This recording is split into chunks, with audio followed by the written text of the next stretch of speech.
Call the meeting at 6:04. Public hearing on Texas Academic Performance Report. So I got some copies, two copies of stuff, we'll pass it down each side and go.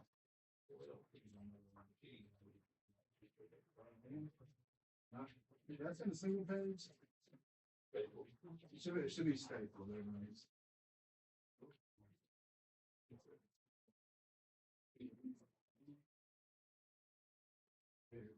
I saw it over there. Good. I think my other ones came out later. So this report, as you guys saw, if you looked at it through your email, it's actually like 34 pages long, and we're trying to conserve paper, so I didn't want to print all of that for you. And, you know, as we do the star tests, we get our star results, and we deep dive and go into them and look at everything. When the taper comes out, which it did early January, it's more of kind of an overview where it looks at the whole district. So as a superintendent, what I look at is I go to this first page is on page 8, and it's all grades, all subjects. And so then I look at where are we at as far as approaches, where are we at as far as meets, and then masters. And so you can see all grades, all subjects, 86% of our students approach, 58 meet, and then 22 master. And then you can compare that to Region 10 in the state and see where you're at for that. And then also same thing, like for ELA reading, you were at 90%, 63%, 23%. All grade mathematics, this was our weakness last year. 77% approaches, 44%, which is down in the meets, and then 16% in the masters. And then science, which we've always been very strong at, 93% approaches, 70% meets. And then you flip over 16% masters.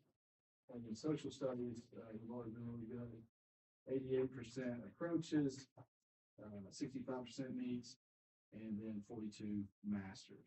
And kind of the goal of the state several years ago, and of course that's changed with legislation, it's changed, but was to get 60% meets. And that's really what we look at. In the meets category, that means their meeting grade level, our goal is to be 60 or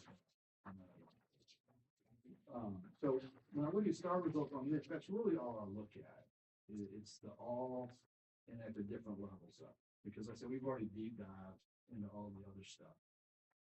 The next page I'll look at, this is the college, career, and military readiness, because this kind of succinks it so that you can see it all in one place as opposed to looking at 5 or 6 or 7 different forms. And, you know, I told you guys 3 years ago when they took away OSHA, that's what really killed us was our CCMR. And our goal here is, I think, 90% or above, if I remember correctly. 90 or 92. And this is from 23-24, so it's it wasn't last year, but a couple of years ago. And you can see our CCMR annual grade, we were at 92%. And then you go down to college ready, we were 84%.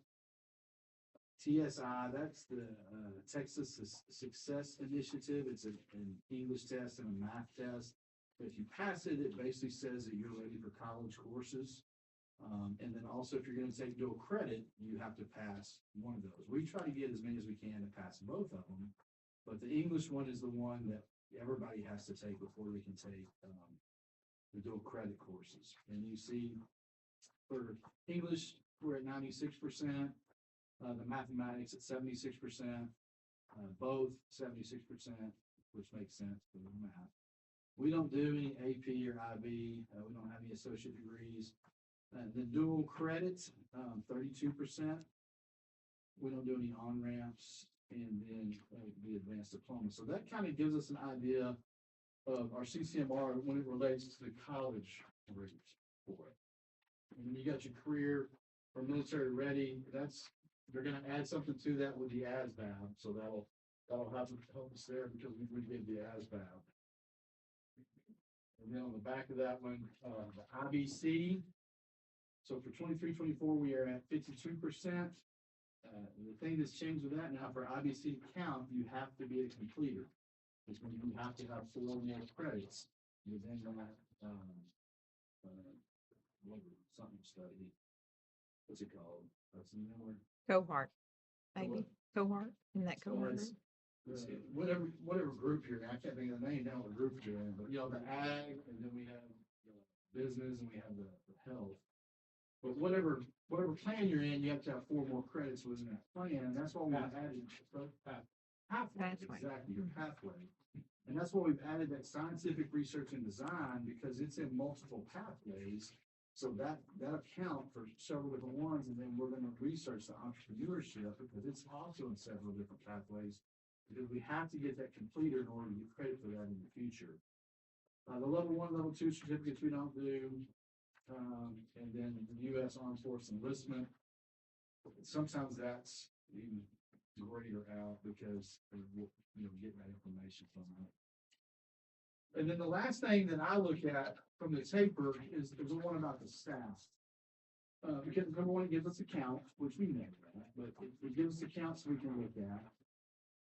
And then talks about the degrees, but the years of experience. And so if you look at us, 1 to 5, we have 28 teachers. 1 to 5 years experience, we only have 1. 6 to 10, we have 3. And then 11 to 28, 21 to 30, 11 to 28, 21 to 30, 10, over 36. So that shows us where our teaching staff is. And when people say, how can you submit so many people for TIA? It's because of that, because all of our teachers are experienced teachers. But it also tells me that in the future, we're going to have to replace our teachers. Because eventually they're going to retire. Especially you got those 6 over 30, they could walk out tomorrow if they wanted to. We hope they don't want to. And that's really, out of the 34 pages, there's more information in there. But as a superintendent, that's what I look at, because it gives us an overall picture of where our entire district is. And we can compare it to each other, and we can compare it to UT and just some numbers. Now, Mr. Huckabee, is there anything you guys want to add? Anything you guys look at in there? I didn't really have anything. I didn't need it. The whole first part of it's just STAR, and I mean, guys, we get that back in early summer. And so by this time of year, we know the STAR stuff inside.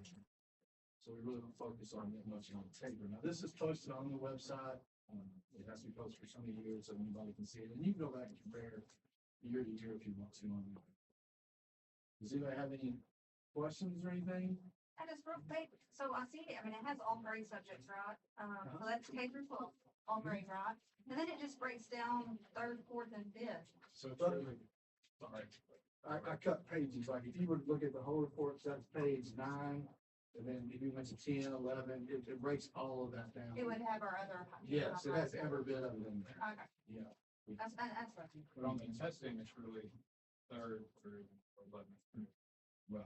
On the STAR stuff, because they don't start STARs on 3rd grade. Last test is 11th grade. The only thing I was gonna add is, it's not on here, but like our graduation rate is at 100%. As far back as we go, getting kids graduated, and then like he talked about the TSI, which we've done. That's at 75, 80%. Some of the reason that's like that, we've had a couple of kids that know it's not a requirement to pass, and they know they're going straight to the workforce, and they've been real difficult with us about completing it. And then we've also had some kids that knew they weren't going to do it, but they're kind of team players, and they would get credit for that. So the ones that are definitely going to college are getting that taken care of. And for our bonus, for our CCMR bonus, they have to pass the TSI. If they don't pass the TSI, we don't get a bonus. So that's another incentive for us to get as many as they get passed as we can.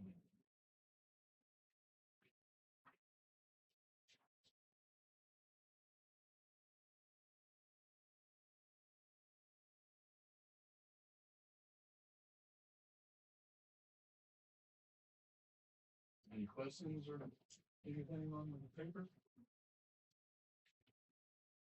Have we talked to them much about the entrepreneurship class? I know you kind of just mentioned it briefly. I know we talked in our meeting for school. Yeah, we'll wait till, the entrepreneur, it's another course we're looking at. It's in multiple pathways. Can help us get credit. Similar to that, scientific research and design, which if y'all look behind the tanks, it's growing. So all 3 of your 30 pluses are in elementary high school. Where's the other 3 at? So what now? Like 30 plus teachers. There's teachers. Three of them. So you guys got Reed, Nelson, Knight, Stevens. Massey, Massey, Brent, I see it, Brent. Leslie Horton. But her and Miss Stevens add together to make that six. Cause that's where we get partial.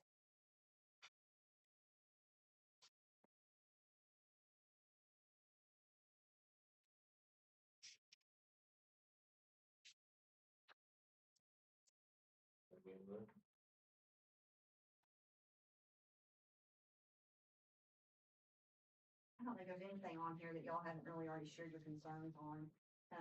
That's why I was trying to full picture, right? Just because comparing our ratios to our Region 10 ratios, some of those were concerning, you can see from this report, but I don't want to kick a dead horse. I know y'all put a lot of steps in place to help, improve those.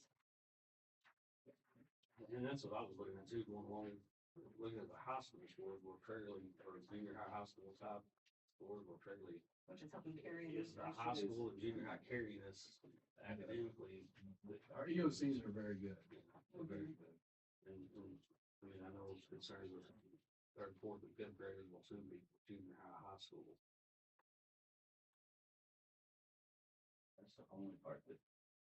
That's not well, I mean, it's 21%. I mean, that's the only part that.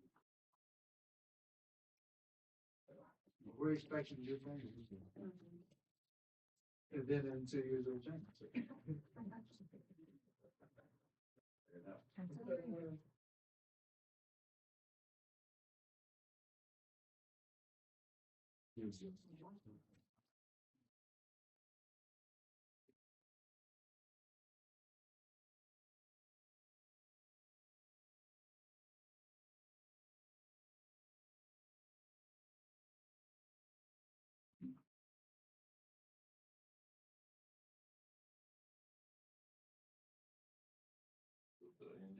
Yeah, I mean, I was looking, that's always, that's the news group and then like before and behind the grade and that's always, their class is always there.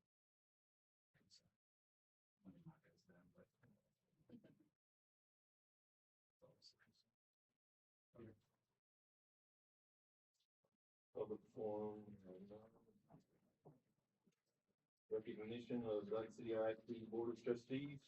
And so you saw, see the gifts, that you got, and guys, I mean, I stressed our staff as much as I can. I know the principal too, what a great board you guys are as far as being supportive and taking care of people, but also, you know, wanting the right things and for Dodge City to be the best district around. But I mean, for me, it's great working for you guys, and I've seen bad boards, been around bad boards, and it's miserable.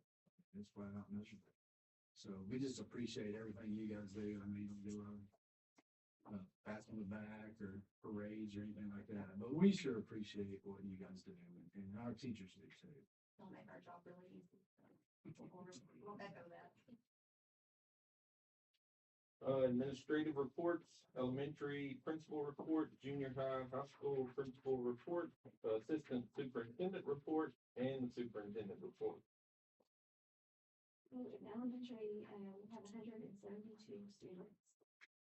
As of Tuesday. 4 of those are off campus. We've had 9 students enroll since Christmas. Wow. I had a parent call today wanting to go ahead and transfer for next year for an elementary student. I was like, well, put a date on it. Let's go ahead and send it. So anyway, yes. In January, we have a lot of assessments going on, and we have required assessments in pre-K. For middle of the year, we have a first grade dyslexia screener that they'll be doing before the end of the month. We've been doing MAP testing for middle of the year in elementary, and they're just winding those up. I think we have 1 class to finish up tomorrow, 5th grade reading. I don't think it's quite finished, but I was looking just the overall results today comparing to all, and they look really good. Like overall math, 1st through 5th grade. There's lots of ways to look at it, but they scored, the whole school scored high achievement and high growth, so that's good. Like they'll show you a grid, and you could be high high achievement, low growth, high achievement, high growth, vice versa, but everybody, 1 through 5, but as a whole was high achievement, high growth. Um, 1st through 3rd was the same. 4th grade was high achievement, lower growth. But if you think about it, that just means they scored really high at the beginning of the year, so they're still scoring high. Their growth compared to another grade or overall, they're still scoring high. 5th grade was lower achievement, which y'all know, 5th grade, but it was high growth, so their growth was in the 71st percentile for 5th grade, so I thought that was great. So they have grown more that as a class than 71%. So every other class is taken in the state. So that's looking good. So reading overall K through 4 was high achievement and high growth, and like I said, 5th grade is not done with that one yet, so we'll finish that tomorrow. But we'll be meeting in the next couple of weeks to look at all those scores and make decisions about interventions and tutorials and start thinking towards STAR and get more seriously about that interventions for that. PTO, I've been talking to PTO this week and they have lots of plans for the spring. They have a sweetheart dance planned in February. They're going to do donuts with grown-ups in April, and they have volunteered to help with several other activities in the spring. So those ladies, there's 5 of them, and they are working really hard to get our PTO up and running and more involved. So we're supporting them what we can. I don't have a whole lot else, but I just wanted to give a special shout out to Miss Kelton. I don't have to tell you all how great she is. But we've had several meetings with her, sped kiddos, and we just had lots of success this year. We have one kiddo who at the beginning of last year, we thought was probably headed for a life skills class, and she took her math test and she's projected to pass STAR, which is huge. Beginning of last year, she can't remember her name from day to day, but this year, like, she's predicted to pass the STAR, so that's huge. We had another student who we were able to exit from SPED, which that's a rare occurrence. And it was just because of the progress that she's made. She finished the dyslexia program early, and so that's awesome. And then we had another student who no longer qualifies in all the areas for SPED that they qualified before because of their progress. So I mean, that's just 3 success stories just since Christmas. So she just does a really good job. And our SPED numbers are not getting smaller; they're just getting bigger. So that's all I really have. Junior high campus, we have 61. High school, we have 94. I think we gained just one high school student. And someone lives in the district come back for Christmas. Bands. So I'm sure you guys have seen some stuff if you're on social media with what band's done in the last week and a half. But tomorrow we have junior high students that are at an all region concert, meaning that the junior high kids that placed high enough at the region auditions back in December when we had our basketball tournament. It's kind of like a rehearsal for them. It's not a true competition, but they're rewarded for scoring so high. And we had 8, only 6 can go because of eligibility, but I was gonna let you guys know about that. And then Grady Osmond, I'm sure most of you guys saw that on social media as well, made finals for All-State Band. Only 8 saxophone players are chosen, and that's from 1A to 3A. So I mean, that's a pretty tremendous accomplishment right there as well. You guys know Fort Worth, San Antonio, Houston stock shows over the next 6 weeks are coming up. Just over the next few weeks, we have AgMech competing, Tractor Tech, our rabbit shows in Fort Worth, and Ag Robotics as well. These students you have involved in. Quite a bit. Yeah, I mean, because outside just the high school, I mean, sometimes with like our 4-H stuff, we have junior high kids and elementary kids that can go and compete. And so, I mean, not It seems to everybody be growing, that's what shows. I've We don't have as many that probably show. There's always a few kids that do that on their own, but like our AgMech, Tractor Tech stuff, the Ag Robotics, it is big. I mean, we grab some kids that aren't in athletics, may not be in band, that may be all they do, and it gives them an opportunity. And then Mr. Nelson and Mr. Rich are phenomenal for that kind of stuff, so it's been a really good deal.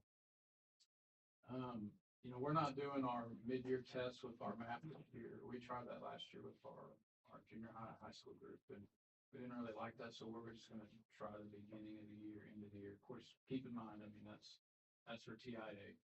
Their semester exams are supposed to be star-based anyways, so if they're taking the STAR test at their semester exam, they can't be exempt from that, so they're still getting some work there. Athletics, we got a busy few weeks coming up. So this Saturday, we have our Dodge City JV Boys Basketball Tournament here. It's off at 8, we'll probably go up to about 1:30, 2 o'clock. The Wolf City Junior High Girls Basketball Tournament's also on Saturday. The last Saturday of the month, our junior high girls are hosting a tournament here at Dodge City.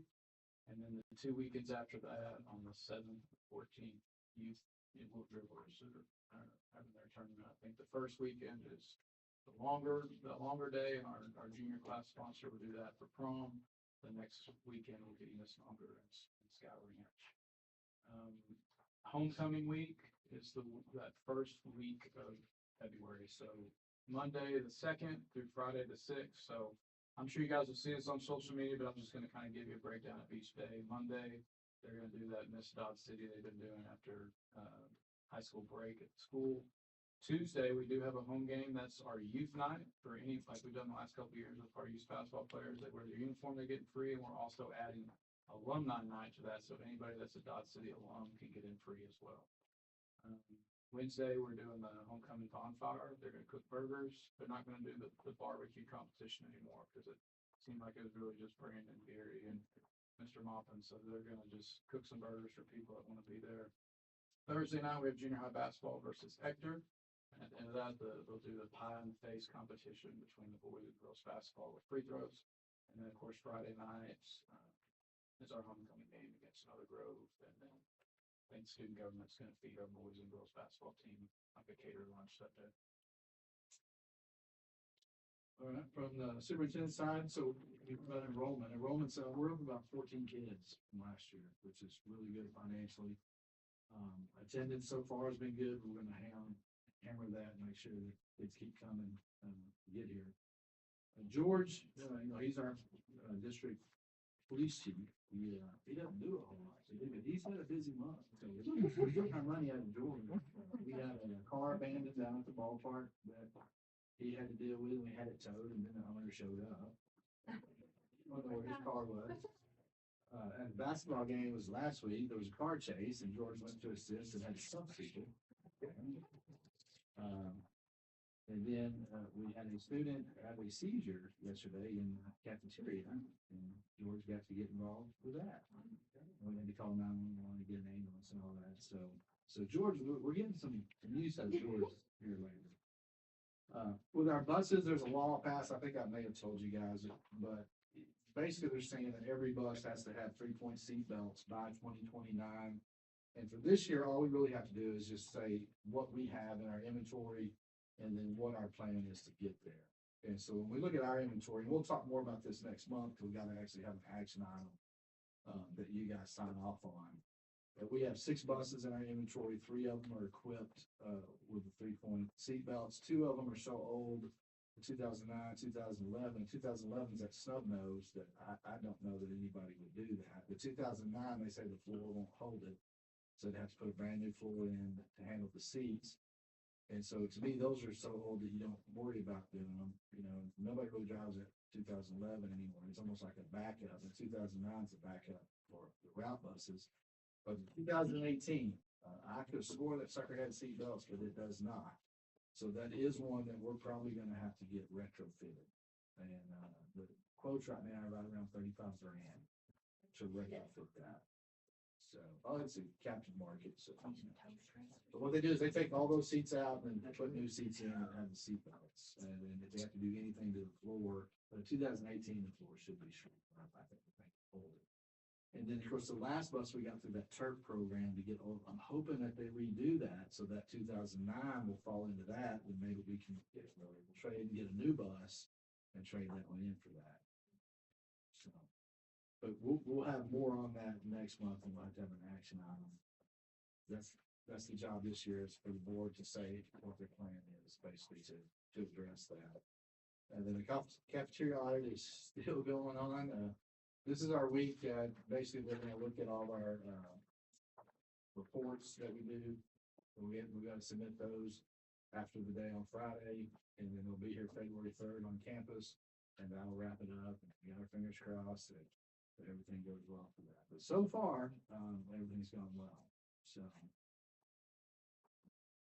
Any questions or anything?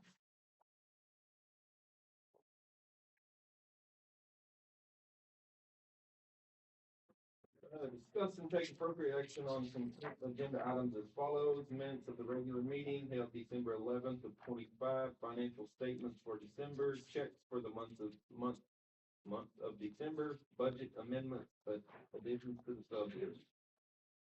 So we have two additions to the sub-list, Lindsay Nahar and Emily Hudson.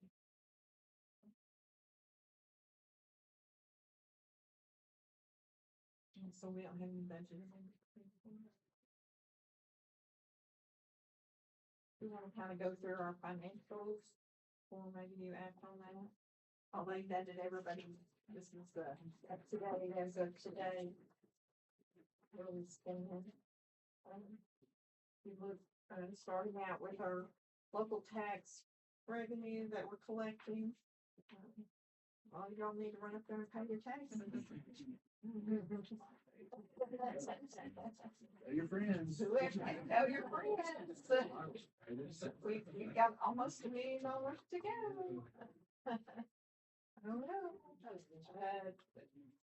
Nikki says I say that every time this year, about this year, but it's a little more, the number's larger this year because we've moved to that different payment schedule, because we are more property wealthy. So more of our revenue is coming from taxpayers than from the state. So that's a little alarming there. And as you look on down there, and you can see that from the state revenue that we received this month was $11,000. So we're not getting any state payments now until February.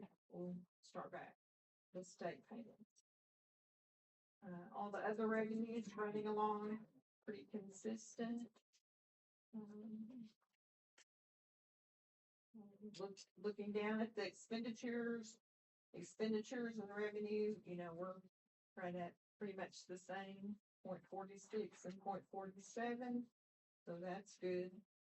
To me, we're trucking along pretty well. Nothing really unusual that we've had to pay since the December board meeting. So just pretty much the day-to-day expenses. Going across there to 240, that story's again still pretty much the same. It's been, as you can look down there, expenditures are exceeding our revenue. We're trying to hold to that as tight as we can. We're going down there to 599 debt service. Again, we're relying on a lot of tax revenue to still come in, and we know we're going to act on the bond payment later. Any questions about the finances right now? Robin, have you heard, I went to Lincoln Line today, and she was there, and she was saying something about, they're trying to pass where property taxes none go to the schools whatsoever. I've heard that, but I haven't heard how they're gonna fund schools. She said, y'all won't pay that no more, and she said, wait, I take that back, you will, she said, it is still your tax money, you're still paying it, schools. She said, it's just Texas is gonna do a lot better about budgeting and spending. She said, we have money, we're just not allocating correctly, the way she's interpreting it, so the schools will get it from the state instead of the whole. Anyways, I thought that was interesting. We'll see. Yeah. That'll be good. We would like, we would all like. We would like that, but those chapter 41 schools don't like that. Yeah. Those people that are real property wealthy that get very little money from the state aren't gonna like that, because that takes even more of their money away.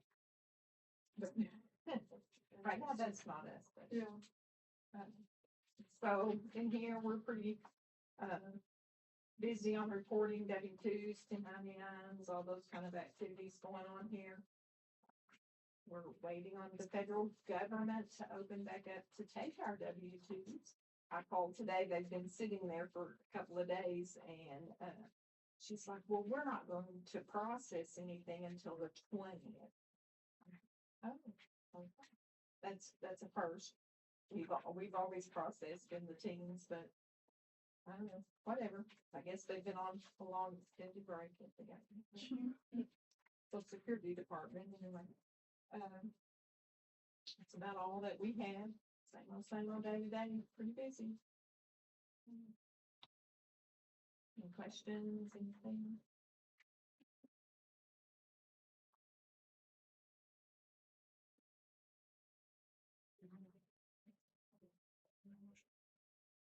Jared makes the motion. Second, all in favor? 7. Discuss and take appropriate action on the order of election for May 2nd, 26th school board election. And so that's our school board, and Scott and Mindy are up this year. They both filled out candidate applications. The window stays open till February 13th, I believe. I haven't heard of anybody or anything. So you guys just have to order it and then we'll have to sign that. Brandon. Yeah. You can, I want y'all vote. Oh, good, when you can. So. Sheila makes a motion. Second. Scott seconds, all in favor? 7-0. There, that bottom. Turned in. Discuss and take appropriate action on ordering library books. So the new law this year is we have to post that list online for 30 days, or then you guys have to approve it. It's been posted for 30 days. I sent it in the email. Anybody have any questions or anything on the list?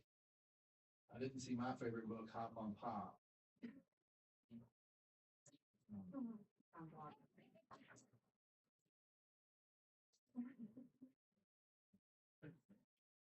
Do we need to add that one on there? Yeah, take a motion. We hadn't posted it, so we can't add it. We gotta do it next time.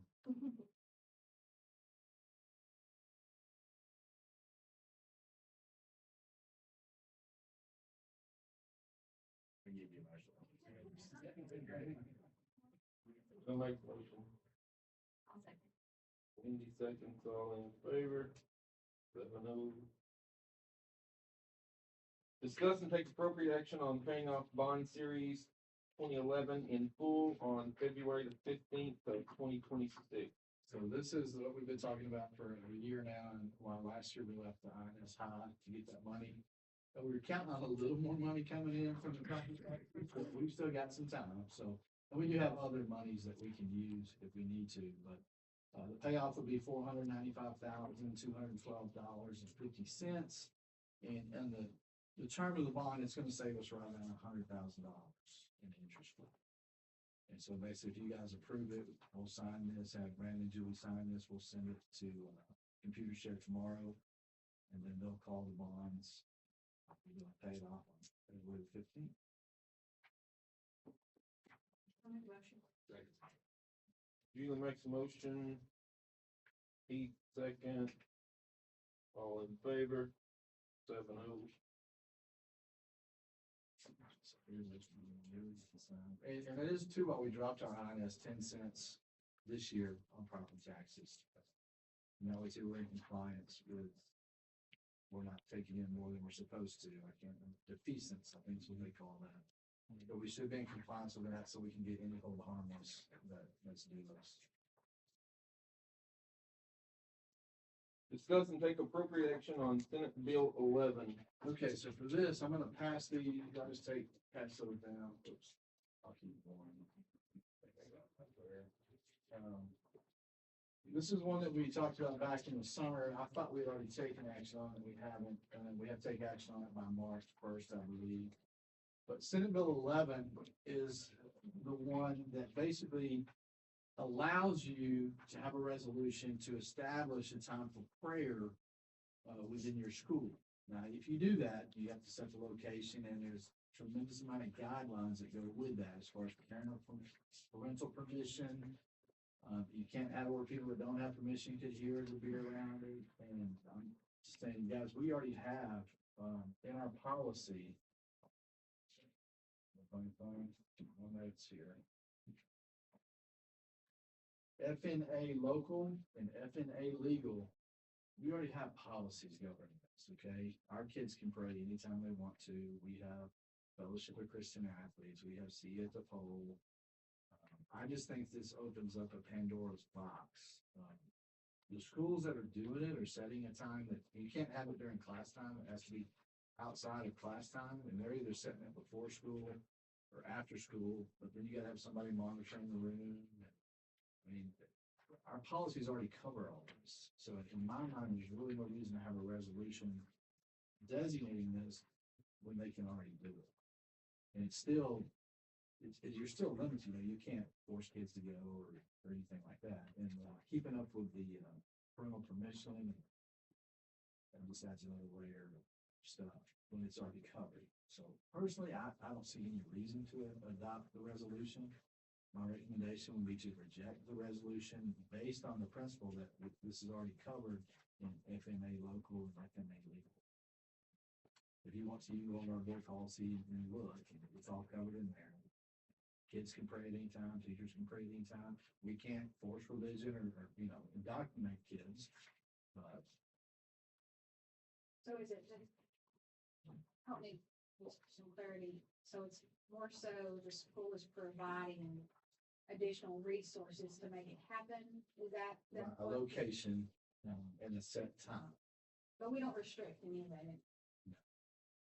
For group, do we restrict group prayer if they choose to do that? You can't. So, I You're mean, allowed to do that. right, anytime. so I mean, okay, just making sure. No more, don't want to put red tape. Correct. Right. And it is for anything, not just Christianity, it's anything.